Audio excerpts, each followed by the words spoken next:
ਜਸ ਪੰਜਾਬੀ ਦੇਖ ਰਹੇ ਸਾਰੇ ਦਰਸ਼ਕਾਂ ਨੂੰ ਸਤਿ ਸ਼੍ਰੀ ਅਕਾਲ। ਮੈਂ ਸੁਖਤਰਹਨ ਸਾਰੇ ਦਰਸ਼ਕਾਂ ਦਾ ਸਵਾਗਤ ਕਰਦੀ ਹਾਂ ਜੀ ਪ੍ਰੋਗਰਾਮ ਹੈਲਥ ਪਲੱਸ ਦੇ ਵਿੱਚ। ਇੱਕ ਐਸਾ ਪ੍ਰੋਗਰਾਮ ਜਿਸ ਦੇ ਵਿੱਚ ਹਰ ਵਾਰ ਅਸੀਂ ਤੁਹਾਨੂੰ ਬਹੁਤ ਸਾਰੀ ਸੁਜੈਸ਼ਨਸ ਹੈਲਥ ਐਡਵਾਈਸ ਦਿੰਦੇ ਹਾਂ।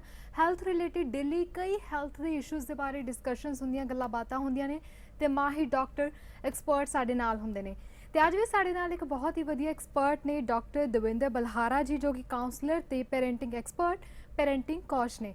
ਤੇ ਸਪੈਸ਼ਲੀ ਅੱਜ ਦੇ ਪ੍ਰੋਗਰਾਮ ਦੇ ਵਿੱਚ ਮੈਂ ਤੁਹਾਨੂੰ ਦੱਸਣਾ ਚਾਹਾਂਗੀ ਕਿ ਅੱਜ ਦੇ ਸਾਡੇ ਇਸ ਪ੍ਰੋਗਰਾਮ ਦੇ ਵਿੱਚ ਅੱਜ ਅਸੀਂ ਖਾਸ ਗੱਲਬਾਤ ਕਰਾਂਗੇ, ਖਾਸ ਡਿਸਕਸ਼ਨ ਕਰਾਂਗੇ ਪੈਰੈਂਟਿੰਗ ਐਕਸਪਰਟ ਤੇ ਕੋਚ ਤੇ ਆਓ ਤੁਹਾਡੀ ਮੁਲਾਕਾਤ ਕਰਵਾਉਂਦੇ ਹਾਂ ਸਾਡੇ ਪ੍ਰੋਗਰਾਮ ਹੈਲਥ ਪਲੱਸ ਦੇ ਵਿੱਚ ਡਾਕਟਰ ਦਵਿੰਦਰ ਬਲਹਾਰਾ ਨਾਲ। ਸਤਿ ਸ਼੍ਰੀ ਅਕਾਲ ਸਰ। सत श्रीकाल जी। जस पंजाबी देख रहे सभी दर्शकों को नमस्कार ਜੀ। ਤੇ ਮੈਂ ਤੁਹਾਡਾ ਬਹੁਤ ਸਵਾਗਤ ਕਰਦੀ ਹਾਂ ਸਾਡੇ ਇਸ ਪ੍ਰੋਗਰਾਮ ਦੇ ਵਿੱਚ ਤੇ ਨਾਲੇ ਮੈਂ ਆਪਣੇ ਵਿਊਅਰਸ ਨੂੰ ਦੱਸਣਾ ਚਾਹਾਂਗੀ ਡਾਕਟਰ ਦਵਿੰਦਰ ਬਲਹਾਰਾ ਦੇ ਬਾਰੇ ਕਿ ਵੈਸੇ ਇਹਨਾਂ ਨੂੰ ਲੋਕ ਯਸ਼ਸਵੀ ਬਲਹਾਰਾ ਦੇ ਫਾਦਰ ਦੇ ਨਾਂ ਜਾਣਦੇ ਨੇ ਔਰ ਖਾਸ ਕਰਕੇ ਗੱਲ ਕੀਤੀ ਜਾਵੇ ਪੈਰੈਂਟਿੰਗ ਦੇ ਵਿੱਚ ਇੱਕਦਮ ਐਕਸਪਰਟ ਨੇ, ਪੈਰੈਂਟਿੰਗ ਦੇ ਰੋਲ ਮਾਡਲ ਨੇ ਔਰ ਇਹਨਾਂ ਨੇ ਰਿਸਰਚ ਕੀਤੀ ਹੈ ਹਿਊਮਨ ਇੰਟੈਲੀਜੈਂਸ ਦੇ ਵਿੱਚ, ਯਾਨੀ ਕਿ ਜਿਸ ਦੇ ਵਿੱਚ ਬਹੁਤ ਸਾਰੇ ਇਸ਼ੂਜ਼ ਆ ਜਾਂਦੇ, ਪੈਰੈਂਟਿੰਗ ਦੇ ਇਸ਼ੂਜ਼ ਆ ਜਾਂਦੇ ਨੇ, ਇਨਵਾਇਰਨਮੈਂਟ ਦੇ, ਸਟੱਡੀ ਦੇ, ਮੈਰਿਜ ਦੇ, ਕਰੀਅਰ ਦੇ। ਸੋ ਅੱਜ ਇਹਨਾਂ ਇਸ਼ੂਜ਼ ਦੇ ਬਾਰੇ ਅਗਰ ਤੁਸੀਂ ਵੀ ਗੱਲਬਾਤ ਕਰਨਾ ਚਾਹੋ, ਤੁਹਾਡਾ ਅਜਿਹਾ ਕੋਈ ਸਵਾਲ ਹੋਵੇ ਇਹਨਾਂ ਇਸ਼ੂਜ਼ ਦੇ ਬਾਰੇ, ਤੇ ਤੁਸੀਂ ਸਾਡੇ ਇਸ ਲਾਈਵ ਪ੍ਰੋਗਰਾਮ ਦੇ ਵਿੱਚ ਕਾਲ ਕਰ ਸਕਦੇ ਹੋ ਤੇ ਡਾਕਟਰ ਦਵਿੰਦਰ ਬਲਹਾਰਾ ਤੋਂ ਆਪਣਾ ਸਵਾਲ ਪੁੱਛ ਸਕਦੇ ਹੋ। ਡਾਕਟਰ ਸਾਹਿਬ, ਜਿਵੇਂ ਗੱਲ ਕੀਤੀ ਜਾਵੇ ਪੇਰੈਂਟਸ ਤੇ ਕਿਡਸ ਦਾ ਰਿਲੇਸ਼ਨ ਹਮੇਸ਼ਾ ਹੀ ਹੈਲਦੀ ਰਹਿਣਾ ਚਾਹੀਦਾ ਆ ਤਾਂ ਕਿ ਵਧੀਆ ਰਵੇ, ਸਮੂਥ ਰਵੇ, ਘਰ ਦਾ ਇਨਵਾਇਰਨਮੈਂਟ ਵੀ ਬਹੁਤ ਵਧੀਆ ਰਹਿੰਦਾ ਉਹਦੇ ਨਾਲ। ਬਟ ਫਿਰ ਵੀ ਜੇ ਆਪਾਂ ਬਾਹਰ ਦੇ ਇਨਵਾਇਰਨਮੈਂਟ ਦੀ ਗੱਲ ਕਰਦੇ ਆ, ਚਾਹੇ ਉਹਦੇ ਵਿੱਚ ਦੋਸਤ ਆ ਜਾਣ, ਸਟੱਡੀ ਆ ਜਾਏ, ਤੇ ਉਹ ਇਨਵਾਇਰਨਮੈਂਟ ਦਾ ਬਹੁਤ ਜ਼ਿਆਦਾ ਇੰਪੈਕਟ ਪੈਂਦਾ ਬੱਚੇ ਉੱਤੇ। ਸੋ ਜਿਸ ਦੇ ਚਲਦੇ ਆ ਕਿ ਡਿਫਰੈਂਟ ਓਪੀਨੀਅਨ ਹੋ ਜਾਂਦਾ, ਪੇਰੈਂਟਸ ਦਾ ਆਪਣਾ ਓਪੀਨੀਅਨ ਹੋ ਜਾਂਦਾ, ਬੱਚਿਆਂ ਦਾ ਕੁਝ ਹੋਰ। ਸੋ ਉਸ टाइम ਤੇ ਕੀ ਕਰਨਾ ਚਾਹੀਦਾ ਆ कि डिफरेंट ओपिनियन है? देखिए, ओपिनियन, क्योंकि जो हम बात करने जा रहे हैं वो बात ये नहीं कर रहे हैं कि सिर्फ किसी एक पर्टिकुलर एज के लिए। हम पेरेंटिंग शुरू होती है जब हम बच्चा हमारे घर में जन्म लेता है और उस दिन से उसका एनवायरनमेंट डिसाइड करता है कि उसने आने वाले टाइम में अपनी आने वाली लाइफ को क्या समझना है। वहाँ पे जो पेरेंट्स आपस में बात कर रहे हैं वही डिसाइड करेगा कि उसका अपने बच्चे के साथ, उन पेरेंट्स का अपने बच्चों के साथ में किस तरह का लिंक रहेगा, किस तरह का कनेक्शन रहेगा। अब वो कनेक्शन कितना इम्पॉर्टेंट है ये समझना बहुत ज़रूरी है। एनवायरनमेंट का मतलब ये हो गया कि जैसे हम ये मानते हैं और रिसर्च भी कहती है कि पहले 6 साल ज़िंदगी के कैरेक्टर बिल्डिंग टाइम के तौर पे जाने जाते हैं। कैरेक्टर बिल्डिंग टाइम का मतलब ये होता है कि आपको घर में किस तरह बातें करनी चाहिए, आपके नियर डियर जो है उनसे कैसे बात करनी है, आप किस तरह की ज़िंदगी जीने वाले हैं, चीज़ों को, अपने काम को कितनी अहमियत देने वाले हैं। ये बच्चा उनकी बातचीत से, किनकी, अपने पेरेंट्स की बातचीत से ही समझ लेता है, वहीं से जान लेता है कि मैं आने वाली जो लाइफ है मेरी वो इस तरह की होने वाली है। सो इसलिए वो एनवायरनमेंट सबसे पहले हमें अपने घर का सुधारना होगा। सुधारने का मतलब ये नहीं है कि हमें किसी तरह की कोई स्पेशल उसके लिए प्रोविजंस करनी है। हमें कुछ डायलॉग डिलीवरीज जो हैं वो इस तरह की ध्यान रखनी होती हैं जिनको बच्चा थोड़ा सीरियसली लेता, क्योंकि बच्चे के लिए हर डायलॉग इतना ही इम्पॉर्टेंट है। आपको कई बार ऐसा लगेगा कि अभी ये बच्चा है, इसको समझ नहीं आ रहा है। मैं एक बात आपको बताऊं और आप लोग भी इससे वाकिफ़ होंगे कि चाहे किसी को आपकी बात समझ में आए या ना आए, आपके शब्द समझ में आए या ना आए, आपकी भाषा समझ में आए या ना आए, लेकिन आपका एटीट्यूड और आपके मन में क्या है वो एकदम सामने वाला समझ लेता है। और बच्चा इतना इंटेलिजेंट होता है कि उसे शुरुआत में जब लैंग्वेज का ज्ञान नहीं है तो वो सारी चीज़ें, अपनी एक्सप्रेशंस जो हैं वो रो कर, अपने भाव दिखा करके तब एक्सप्रेस करता है। तो वो इतना इंटेलिजेंट है कि वो सामने वाले की आंखों से ही समझ लेता है। तो क्या वो ये नहीं समझेगा कि ये जो बात कहने वाला है वो किस तरह का है, वो कैसी बात कहना चाह रहा है और क्या कह रहा है। जी डॉक्टर साहब, जिमें कि तुसी कनैक्शन की गल की है तो इन्वायरमेंट का बहुत इंपैक्ट पैंदा बच्चों उत्ते, क्योंकि पहला शुरुआत जिद्दां छोटी उम्र की तुसी कीती है, इन्वायरमेंट तो घर के फैमिली का जो इन्वायरमेंट बच्चा सीखता है, लेकिन जो बाहर का इन्वायरमेंट है बहुत सारिया चीज़ां सीखता है जिस बारे घरदियां नूं नॉलेज भी नहीं होंदी। सो इस करके उन्होंने ओपीनियन ना डिफरेंट हो जाता है तो उन्होंने कनैक्शन किस तरह स्ट्रोंग रहे कि जब डिफरेंट ही ओपीनियन हो गया तो उन्होंने कनैक्शन पेरेंट्स ते बच्चा का स्ट्रोंग रहे उस विच। ओपीनियन डिफरेंट होना बहुत अच्छी बात है। आप अगर पूरी सृष्टि को देखेंगे, अगर पूरी नेचर को देखेंगे तो जो डाइवर्सिटी है वही ब्यूटी है इसकी। अगर हम ये सोचने लगे कि जैसे हम सोचते हैं वैसे ही हमारा बच्चा सोचे या वैसे ही कोई भी बच्चा सोचे, तो उसी वक्त जो है हमारी डाइवर्सिटी खत्म हो जाएगी और जी। ब्यूटी खत्म हो जाएगी। कहने का मतलब है कि हमें बच्चे को नेचुरल रखना है। पर्पस हमारा ये है कि वो नेचुरल रहे। अब वो नेचुरल कैसे रहे, जैसे मैं आपको छोटा सा एग्जांपल बताता हूँ। एक हमारे यहाँ पे क्या होता है, इंडिया में कह लीजिए या हमारी जो संस्कृति है वो क्या कहती है कि हमें बड़ों की रिस्पेक्ट करनी चाहिए। जैसे एक छोटी सी हम इशू रिस्पेक्ट पे ले लेते हैं। जब हम कोई हमारे घर आता है या हम किसी के घर जाते हैं तो हम पहले से ही कंडीशनिंग करते हैं कि बेटा नमस्ते करना या पैरों पे नहीं करना, इस तरह से जो बातें करते होते हैं। अब बच्चा ये नहीं समझ पाता कि वो मुझे क्यों करना है, पहली बात तो। सेकंड चीज क्या होती है कि वो उस कल्चर को नहीं देख रहा आसपास। तीसरी बात, जब हम ये कहते हैं कि आपने उसकी रिस्पेक्ट करनी है, आप वो मान जाता है कि ठीक है रिस्पेक्ट करनी है, और जब आप गाड़ी में जा रहे होते हो उसी पर्सन के बारे में आप मान लीजिए एक ही कमेंट नेगेटिव कर देते हो, जी, जी। सिंपल सा एक कमेंट नेगेटिव, उसी time back of the mind उसके जो सबकॉन्शियस माइंड है वो क्या कहेगा कि मुझे ये समझ नहीं आ रहा कि ये वाकई रिस्पेक्ट के काबिल था या नहीं था। कंफ्यूज हो जाता वो है बच्चे कंफ्यूज को। हो जाएगा। जी। रीजन कंफ्यूज क्यों हो जाएगा? अब जैसे हम जो कह रहे हैं कि बेटा पढ़ना चाहिए, मान लीजिए हम पढ़ाई को लेके एक इशू बना लेते हैं कि पढ़ना चाहिए। जी। अब बच्चे से जब हम बात करते हैं तो रिवील क्या होता है, पूरी रिसर्च है बहुत बड़ी, वो क्या कहती है, वो ये कहती है कि बच्चा ये कहता है कि अच्छा एक बात बताइए सर, अगर पढ़ना इतना जरूरी है तो मेरे मम्मी पापा तो नहीं पढ़ते हैं, अगर पढ़ना इतना अच्छा है वो क्यों नहीं पढ़े, जी। और अगर वो नहीं पढ़े तो फिर वो मुझसे क्यों एक्सपेक्ट कर रहे हैं। तीसरी बात ये है कि एक बच्चा पढ़ाई के लिए, जैसे हम क्या कहते हैं कि पढ़ाई करने के लिए जिस तरह की पढ़ाई हमें चाहिए होती है, जो आजकल ट्रेंड में है, मार्क्स और कंपटीशन काइंड ऑफ, वो पढ़ाई एक इंटेलिजेंस है, लॉजिकल इंटेलिजेंस, जिसके लिए वो रिस्पॉन्सिबल है उस पढ़ाई के लिए, और एक पर्सन में होती है 8 इंटेलिजेंस।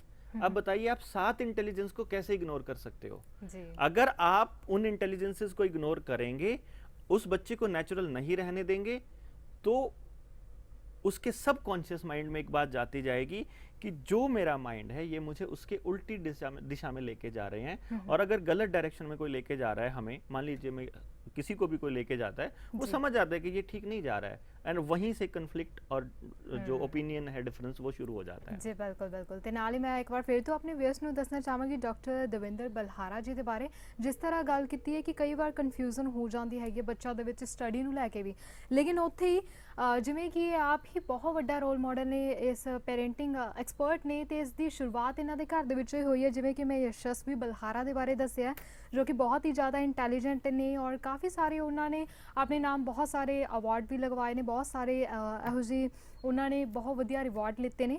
ਔਰ ਸਪੈਸ਼ਲੀ ਗੱਲ ਕੀਤੀ ਜਾਵੇ ਕਿ ਵੰਡਰ ਕਿਡਸ ਬਹੁਤ ਵੱਡੀ ਲਿਸਟ ਹੈ, ਬਹੁਤ ਸਾਰੇ ਵੰਡਰ ਕਿਡ ਵੀ ਇਹਨਾਂ ਨੇ ਬਣਾਏ ਨੇ।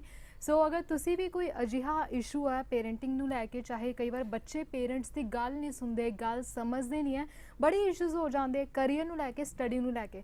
ਸੋ ਇਸ ਬਾਰੇ ਅਗਰ ਤੁਸੀਂ ਵੀ ਕੋਈ ਸਵਾਲ ਪੁੱਛਣਾ ਚਾਹੋ ਸਾਡੇ ਇਸ ਪ੍ਰੋਗਰਾਮ ਦੇ ਵਿੱਚ ਕਾਲ ਕਰ ਸਕਦੇ ਹੋ। ਜੀ ਡਾਕਟਰ ਸਾਹਿਬ, ਜਿਵੇਂ ਕਿ ਮੈਂ ਕਿਹਾ ਆ ਕਿ ਪੇਰੈਂਟਸ ਹਮੇਸ਼ਾ ਉਹਨਾਂ ਨੂੰ ਲੱਗਦਾ ਹੈ ਕਿ ਬੱਚੇ ਨਾ ਉਹਨਾਂ ਦੀ ਗੱਲ ਮੰਨਦੇ ਨਹੀਂ ਹੈ, ਕਿ ਕੋਈ ਵੀ ਗੱਲ ਕਹਿੰਦੇ ਬੱਚੇ ਸਮਝਦੇ ਨਹੀਂ ਹੈ, ਤੇ ਪੇਰੈਂਟਸ ਨੂੰ ਇਦਾਂ ਕਿਉਂ ਲੱਗਦਾ ਕਿ ਵਾਕਈ ਬੱਚੇ ਜਿਹੜੇ ਆ ਪੇਰੈਂਟਸ ਦੀ ਗੱਲ ਨਹੀਂ ਸਮਝਦੇ, नहीं सुनते ने? एक इसके लिए क्या करता है कि हम अपने पूरी लाइफ को एक बार रिवाइंड करके देखिए आप अपनी जिंदगी को, जी। और किसी भी पर्सन को आप देखेंगे, आपने किसी से एडवाइस लेनी है, क्या आप अपने काम वाली से कार लेने के लिए एडवाइस लेते हो क्या?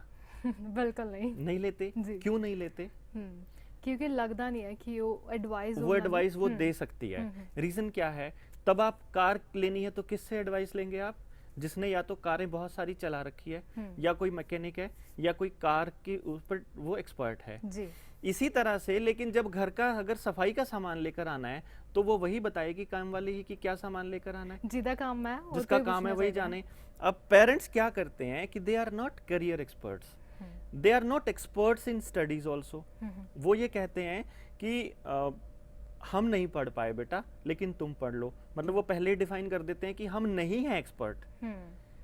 और क्या वो बच्चा नहीं समझता है कि एक्सपर्ट जो एक्सपर्ट नहीं है वो मुझे एडवाइस कर रहा है पर्सन? जी। मैं ये मानता हूँ कि जो एडवाइस करने का काम है, जो पढ़ाने का काम है, वो उनके ऊपर छोड़ दिया जाए। जो पढ़ाते हैं उनको ईमानदारी से अपना काम करने दिया जाए, और जो पेरेंट है उनका काम पेरेंटिंग का है, वो उसको ईमानदारी से करें। क्योंकि सबसे जरूरी क्या है, बच्चे के साथ में कनेक्ट होना जी। अब मान लीजिए आपने एक सवाल पूछा या एक थोड़ी सी बात की कि बच्चे कहना नहीं मानते हैं या उनकी सुनते नहीं हैं, जी। पेरेंट्स की नहीं सुनते हैं। क्यों नहीं सुनते हैं? मैंने खुद ऑब्जर्व किया, बहुत एक्सपेरिमेंट्स किए। उन एक्सपेरिमेंट्स में क्या निकल के आया कि जिनकी मदर्स और जिनके फादर्स अपने बच्चे को बात सुनने से पहले जो उनका रिएक्शन होता है, जैसे मैं आपको बता रहा हूँ, पापा फोन पे लगे हुए हैं, बेटा आता है, आके वो कहता है पापा पापा, और उसने छोटी सी ड्राइंग बनाई है, वो दिखाने आया है, और वो पापा उसको 1 मिनट में कहता है 2 मिनट रुक, 2 मिनट, और फोन पे लगे हुए हैं और वो उसको रोक रहे हैं। वो खड़ा है, वेट कर रहा है, और वो फोन पे लगे हुए हैं। जी। इसी तरह से मम्मा कर रही हैं रिपीटेडली। मान लीजिए पूरी उसको शुरुआत में 3-4 बार अगर उसको ये चीजें देखनी पड़ गई, तब क्या होगा कि जब वो अपना फेवरेट चैनल देख रहा है, उस वक्त मम्मा अगर उसको बुलाएगी कि आओ बेटा खाना खा लो, तो उसका यही रिएक्शन आएगा, 2 मिनट रुको बस। जी। एक बहुत टिपिकल चीज है, क्योंकि बच्चे को नहीं पता कि दुनिया क्या होती है। बच्चे को नहीं मालूम कि संसार में मुझे करना क्या है, जीना क्या है। उसकी तरफ से वो जो इस तरह से फोन पे लगे लगे हाथ करना है, उसको ये लगता है कि जिंदगी इसी तरह से जीनी होती है। क्योंकि आप अपनी लाइफ को देखोगे, आपके ऊपर कितना असर हुआ लोगों के समझाने का, और जो माँ बाप ये कह रहे हैं कि मेरा बच्चा मेरी बात नहीं मानता, वो कहने की कितनी बात मानते हैं। जो बात हम बात कर रहे हैं पेरेंट्स को, वो पेरेंट हमारे कहने पे कितने % मान जाते हैं। ये आपने नोटिस किया कभी? जी। क्योंकि आप बच्चा जो है वो हमसे ज्यादा इंटेलिजेंट है, ये बात हमें माननी पड़ेगी।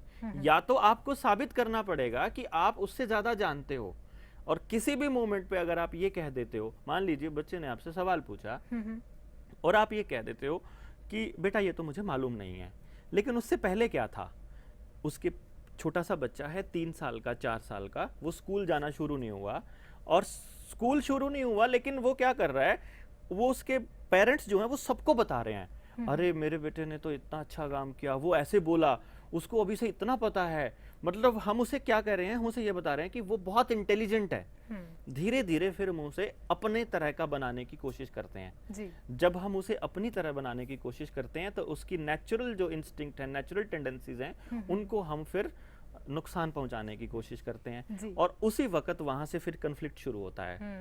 और फिर पेरेंट, पापा उसके सुपरमैन है, वो उसे बिठा के बाइक पे कार में घुमा के लाते हैं, उसके लिए जो उसे चाहिए वो ला के देते हैं, और फिर जैसे ही वो स्कूल जाना शुरू हो रहा है, फिर उसकी जो प्यार है और जो उसके जो पापा के रिवार्ड्स हैं और जो उसकी शाबाशियां हैं, फिर वो नंबरों के ऊपर कनेक्ट कर दी जाती हैं। बिल्कुल बिल्कुल। तो वो क्या समझता है कि भाई मेरे पापा जो थे वो पहले तो मैं सुपरमैन था, पापा मेरी सर बात मानते थे, अब पता नहीं क्यों नहीं मानते। और फिर क्या होता है आप देखेंगे कि फिर पापा ने कहा कि पापा कहते हैं कि बेटा ये मुझे नहीं आता, मुझे ये समझ में नहीं आ रहा, आप तो बहुत ज़्यादा काम, मतलब ये तो बहुत मुश्किल हो गया है, बहुत टाइम पहले हमने पढ़ा था, इस तरह के डायलॉग बोलते हैं। तो जो सुपरमैन वाली इमेज है, आप देखेंगे वो किस तरह से, मतलब एक तरह से ब्लास्ट होता है उसके अंदर, कि भाई ये तो पापा, तो मुझे लगता था कि इनको तो सब आता है, ये तो बहुत इंटेलिजेंट है, और इनको तो कुछ ही नहीं आता। मैं तो ये पूछता हूँ ये भी नहीं बता पा रहे, ये तो मुझे मैथ्स भी नहीं बता पा रहे, ये तो मुझे साइंस भी नहीं बता पा रहे। जी। क्योंकि मैंने इस जिंदगी को और इस तरह की पेरेंटिंग को मैंने अपनी लाइफ में और अपने घर में देखा है। जी। 11 साल का हो गया मेरा बेटा, शादी को हमारे 12 साल हो गए। एंड आप देखेंगे कि हम लोग दोनों गवर्नमेंट जॉब पे थे, बट आफ्टर सम टाइम हमने डिसीजन लिया कि हमें जो है सारी की सारी केयर, सारा टाइम उसके ऊपर लगाना है। हमने वो सारी नौकरी दोनों ने छोड़ी। और सबसे बड़ी बात क्या है कि हमें नौकरी नहीं करनी, फिर भी लगातार 11 साल से 12 साल से हम दोनों पढ़ रहे हैं मियां बीवी। बिल्कुल। ਤੇ ਡਾਕਟਰ ਦਵਿੰਦਰ, ਅਸੀਂ ਇਦਾਂ ਹੀ ਤੁਹਾਡੇ ਨਾਲ ਗੱਲਬਾਤ ਕਰਦੇ ਰਵਾਂਗੇ। ਸੋ ਜਿਸ ਤਰ੍ਹਾਂ ਆਪਣੇ ਵਿਊਅਰਸ ਨੂੰ ਦੱਸ ਹੀ ਦਿੱਤਾ ਕਿ ਅੱਜ ਆਪਾਂ ਪੈਰੈਂਟਿੰਗ ਐਕਸਪਰਟ ਸਾਡੇ ਨਾਲ ਨੇ, ਸੋ ਇਸ ਬਾਰੇ ਆਪਾਂ ਗੱਲਬਾਤ ਕਰ ਰਹੇ ਹਾਂ। ਇਸ ਰਿਗਾਰਡਿੰਗ ਕੋਈ ਵੀ ਇਸ਼ੂ ਦੇ ਰਿਗਾਰਡਿੰਗ ਤੁਸੀਂ ਸਵਾਲ ਪੁੱਛਣਾ ਹੋਵੇ ਸਾਡੇ ਪ੍ਰੋਗਰਾਮ 'ਚ ਕਾਲ ਕਰ ਸਕਦੇ ਹੋ। ਫਿਲਹਾਲ ਇੱਥੇ ਸਮਾਂ ਇੱਕ ਛੋਟੇ ਜਿਹੇ ਬ੍ਰੇਕ ਦਾ ਹੋ ਗਿਆ ਜੀ, ਮਿਲਦੇ ਹਾਂ ਬ੍ਰੇਕ ਤੋਂ ਬਾਅਦ।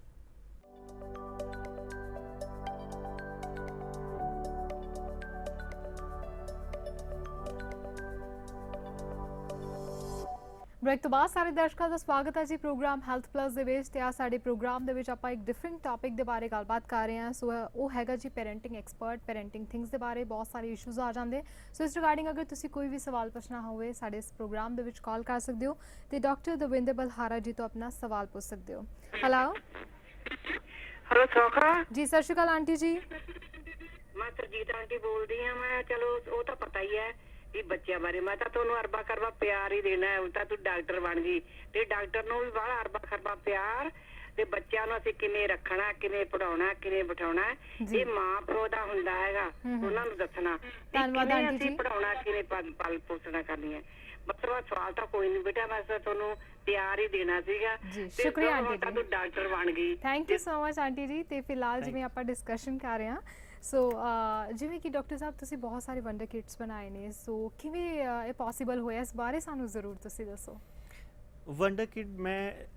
वंडर किड क्यों है, मतलब अगर इसको थोड़ा सा एक्सप्लेन करूं लेमैन लैंग्वेज में जी, तो कुछ भी डिफरेंट नहीं है। ओके ये लोगों के लिए वंडर किड होना, उनके लिए वंडर किड हो सकता है, बट एक्चुअली कोई वंडर किड वाली कोई बात नहीं है।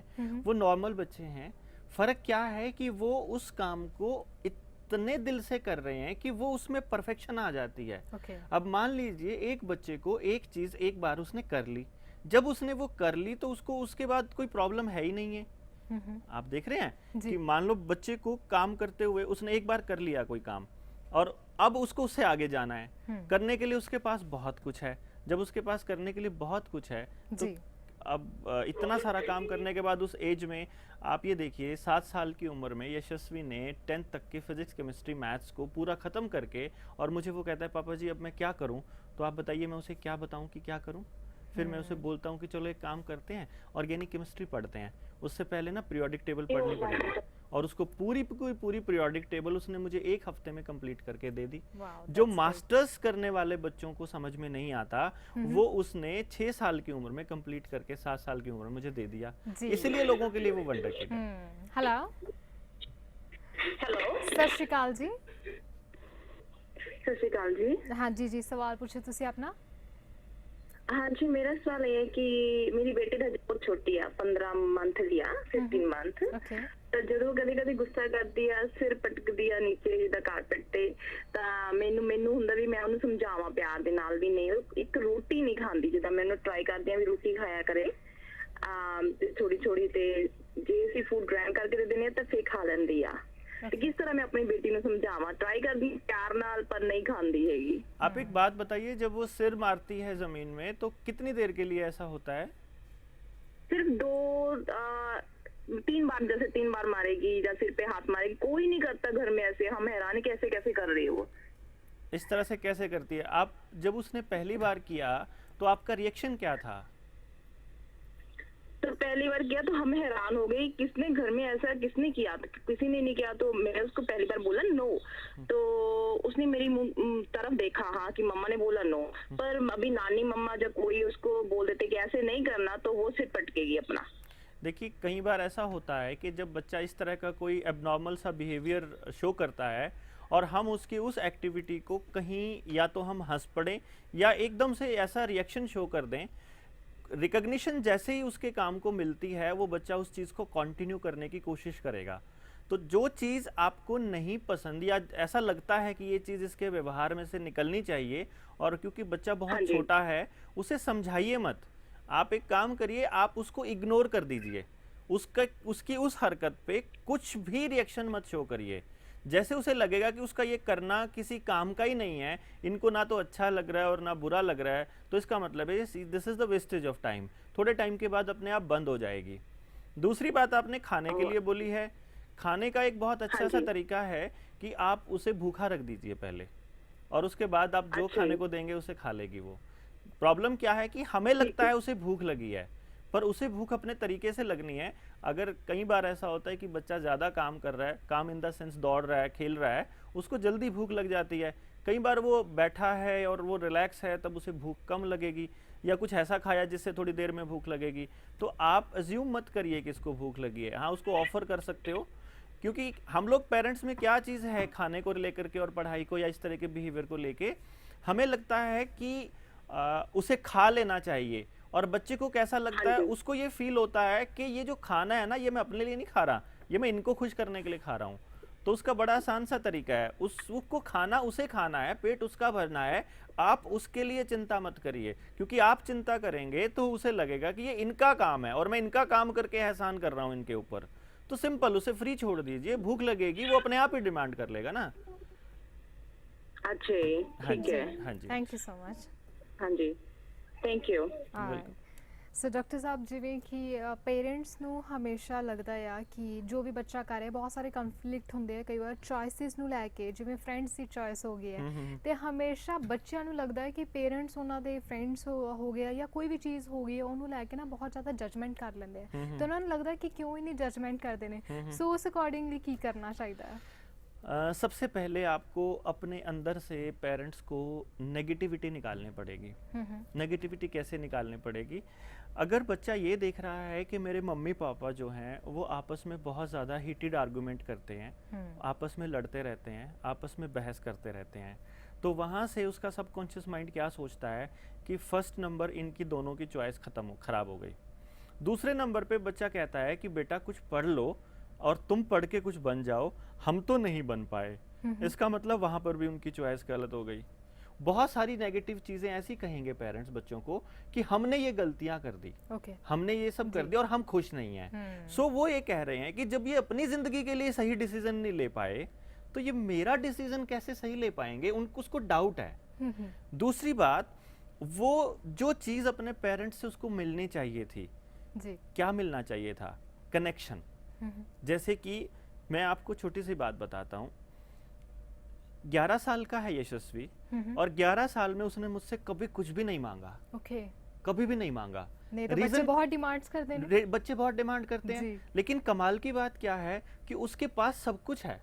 यानी उसके पास एक क्रेडिट कार्ड है, उसे जो चाहिए वो ले आता है। और उससे वो क्या लेकर आता है पता है आपको? जी। हफ्ते में उसका एक खर्चा है 5-6 हज़ार रुपए का, और वो है किताबों का एक बैग भर के लाता है। 300-400 किताबें पढ़ लाया, कुछ नहीं चाहिए उसे। रीजन क्या है? बहुत बार पेरेंट क्या करते हैं, जानबूझ के या गलती से, अब वो ना अपने बच्चे को टाइम नहीं दे पाते और उसकी कंपनसेशन कहाँ ढूंढते हैं? वो ऐसी चीज़ों में कि हम इसे मैकडी घुमा लाते हैं, हम इसे फलां जगह घुमा लाते हैं, पिज़्ज़ा खिला लाते हैं, मूवी दिखा लाते हैं और इसको कुछ गैजेट्स दे देते हैं। वो अपने प्यार को उन चीज़ों के अंदर, उसके अंदर मिक्स कर देते हैं। वो बेसिकली क्या है कि उसको सामान देना है, उसको कोई गैजेट देना है, वो देते रहिए। उसको ये सोचिए कि उसे वो देना है तो उसको सेपरेट रखिए, ना तो उसके किसी काम के साथ अटैच करिए, ना ही किसी रिवार्ड के साथ अटैच करने की जरूरत, ना ही अपने साथ अटैच करने की जरूरत। कि आप कहीं पे घूमने के लिए गए और आपने फोन करके बच्चे को बोला कि बेटा क्या लाऊं आपके लिए, कि मेरे लिए पापा ये वाली घड़ी ले आना, कि ठीक है। अब पापा 2 दिन के बाद आए घर, 2 दिन तक बच्चा किस चीज के इंतजार में था? घड़ी की। मतलब आपने जानबूझकर या अनजाने में उस बच्चे को घड़ी के साथ कनेक्ट कर दिया रादर देन पापा के साथ। क्योंकि मैंने जिंदगी में एक बार पूछा उससे, वो करनाल रहता होता था, मैं चंडीगढ़ में थोड़ा कुछ काम कर रहा था। मैंने एक दिन वैसे ही मैं मॉल में घूम रहा था और उसने मुझे फ़ोन किया कि पापा कहाँ पर हो आप? मैं ऐसे ही घूम रहा हूँ बेटा, मार्केट में हूँ, कुछ लाऊं आपके लिए? और जैसे ही मैंने उससे पूछा, मेरे से गलती हो गई, मैंने ऐसा सोचा कि यार ये तो बच्चे को मुझे गलत बोल दिया मैंने कि क्या लाऊं आपके लिए। और वो मुझे लगा, मुझे बड़ी खुशी हुई जब मेरे बेटे ने बोला कुछ नहीं पापा, बस अगर कुछ लाना ही है तो कोई अच्छी से किताब ले आना। And that was the moment I thought कि चलो शुक्र है कि मैं अपने आप से कनेक्ट नहीं तोड़ पाया। मुझे उसे कुछ भी चाहिए होता है ना, वो गाड़ी में जाते हुए मेरी तरफ जैसे रियर व्यू मिरर में पीछे बैठा बैठा ऐसे करता है, हाँ पापा। मैं क्या बोलता हूँ, मिल जाएगी चलो छुट्टी, उससे ज्यादा नहीं। क्योंकि रीजन क्या है, आप अगर उसकी किसी भी कोई भी चीज उस बच्चे को दे रहे हो ना, वो उस मतलब प्यार नहीं दिखना चाहिए। उसकी उस चीज की जरूरत है, उसे दे दीजिए। वेस्ट कर रहा है वो कर देगा, कोई प्रॉब्लम नहीं है, लेकिन अपने साथ कनेक्शन मत कटने दीजिए। मैं ये कह रहा हूँ उसका कनेक्शन अपने साथ, कि उसे क्या चीज अच्छी लग रही है, वो क्यों लग रही है, अगर आपको ये मालूम है तो you are the best parent. Okay, ਮੈਨੂੰ ਲੱਗਦਾ ਹੁਣ ਤੱਕ ਦੀ ਸਭ ਤੋਂ ਬੈਸਟ ਐਡਵਾਈਸ ਹੀ ਇਹੀ ਹੈ। ਤੁਹਾਡੇ ਵੱਲੋਂ ਪੇਰੈਂਟਸ ਤੇ ਬੱਚਿਆਂ ਦੇ ਰਿਲੇਸ਼ਨਸ਼ਿਪ ਨੂੰ ਵਧੀਆ ਰੱਖਣ ਦੇ ਲਈ ਜਿਵੇਂ ਕਿ ਪੇਰੈਂਟਸ ਬਹੁਤ ਜ਼ਿਆਦਾ ਵਰਿਡ ਹੁੰਦੇ ਬੱਚਿਆਂ ਦੇ ਫਿਊਚਰ ਨੂੰ ਲੈ ਕੇ ਤੇ ਜਦ ਬੱਚੇ ਵੱਡੇ ਵੀ ਹੁੰਦੇ ਆ ਤੇ ਫਿਰ ਉਹ ਕੁਝ ਸੋਚਦੇ ਕਿ ਉਹਨਾਂ ਨੂੰ ਕਿਧਰ ਹੋਰ ਕਰੀਅਰ ਬਣਾਉਣਾ ਚਾਹੀਦਾ ਹੈ ਜਾਂ ਕੱਲ ਨੂੰ ਵਿਆਹ ਕਰਾਉਣਾ ਉਸ ਨੂੰ ਲੈ ਕੇ ਬਹੁਤ ਸਾਰੇ ਕਨਫਲਿਕਟ ਆਉਂਦੇ ਆ ਸੋ ਉਸ ਟਾਈਮ ਤੇ ਕੀ ਕਰਨਾ ਚਾਹੀਦਾ ਹੈ सबसे पहली बात बच्चे की नेचर की रिस्पेक्ट कीजिए, वो आपसे अलग है इस बात को मान लीजिए। जी। तीसरी बात, वो आपकी तरह नहीं सोच सकता। आप पूरी दुनिया ये कहती है कि हर इंसान दूसरे इंसान से अलग है, तो वो आपके जैसा कैसे सोच सकता है जैसे आप सोचते हो। तो पहला काम तो यही करना है कि पहले तो इन चीज़ों की रिस्पेक्ट कीजिए। ओके। दूसरी चीज़, जिंदगी में पैसा बहुत इम्पोर्टेंस नहीं रखता है, मैं ये मानता हूँ, लेकिन मैं एक बात को और अच्छी तरह से जानता हूँ और अपनी अभी तक की ज़िंदगी का तजुर्बा है ये कि मैं पैसे को छोड़ करके मैं उस तरफ गया जहाँ मेरा पैशन था एंड मैंने फिर देखा कि पैसा फिर आ गया। ओके। मतलब क्या है कि आप अगर ये फाइंड आउट कर पाएं उस बच्चे की 15वें साल की उम्र तक 14वें साल की उम्र तक कि आपके बच्चे का पैशन क्या है, मुझे लगता है पैशन को प्रोफेशन बना दीजिए, पैसे की दिक्कत नहीं आएगी, रिलेशंस की दिक्कत नहीं आएगी, वरी करने की ज़रूरत मुझे नहीं लगता है। लेकिन जो ज़रूरत है वो ये है कि मार्क्स की जो एक जाल है, मकड़ जाल, जो नंबरों का मकड़ जाल है ना, उससे निकलना पड़ेगा। अगर उससे नहीं निकले ना तो फिर कन्फ्लिक्ट बढ़ता चला जाएगा, फिर रिलेशनशिप खराब होते चले जाएंगे, ना ही तो करियर बनेगा।